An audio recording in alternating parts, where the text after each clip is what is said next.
Assalamualaikum warahmatullahi wabarakatuh. Waalaikumsalam warahmatullahi wabarakatuh. Selamat pagi. Kali ini kita akan membahas tentang arsip sejarah tulisan tentang bagian keuangan Rumah Sakit Kanker Darmais Jakarta. Nah, di sebelah saya sudah ada narasumber yang akan saya wawancarai pada pagi ini.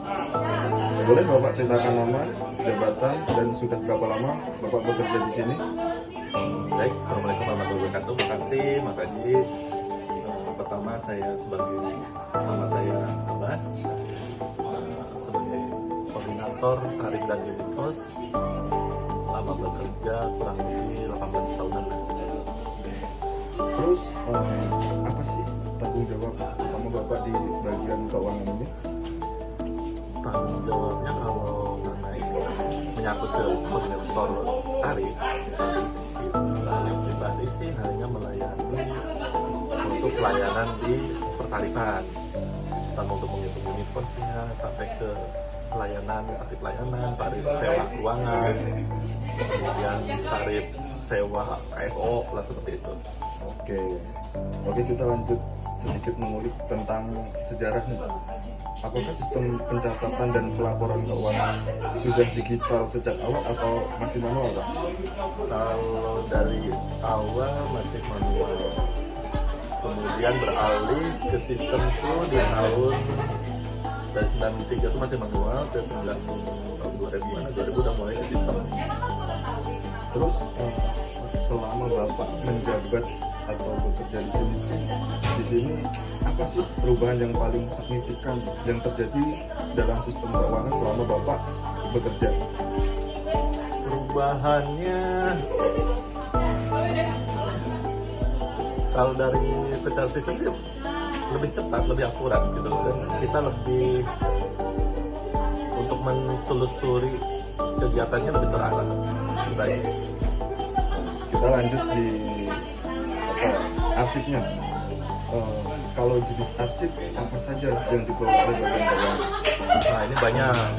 Karena Secara garis terangnya aja. Ya, jadi banyak nih, karena posisinya kan kita semua induk belanja operasional, belanja modal, belanja pegawai itu masuk ke keuangan semua.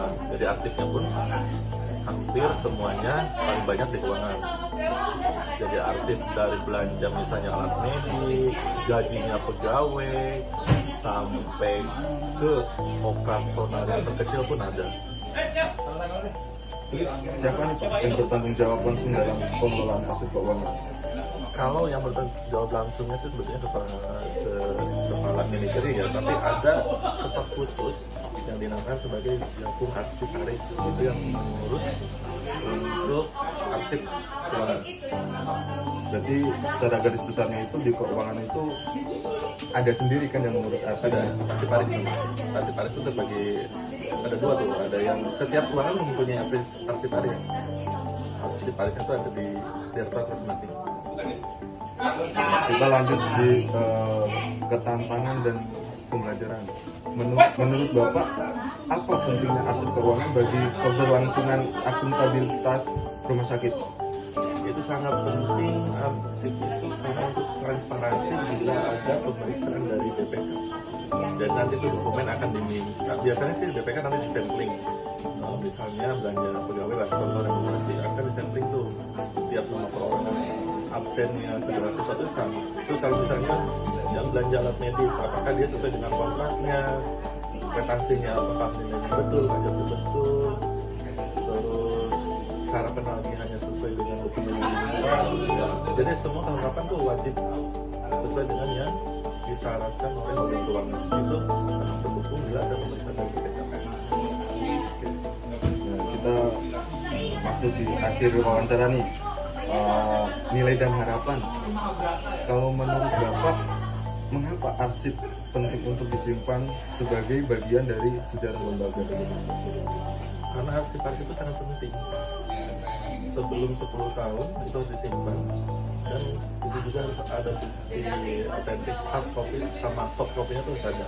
Apabila nanti setelah 10 tahun kan itu dimusnahkan, tapi tetap yang namanya soft copy-nya tetap kita simpan karena itu sangat penting.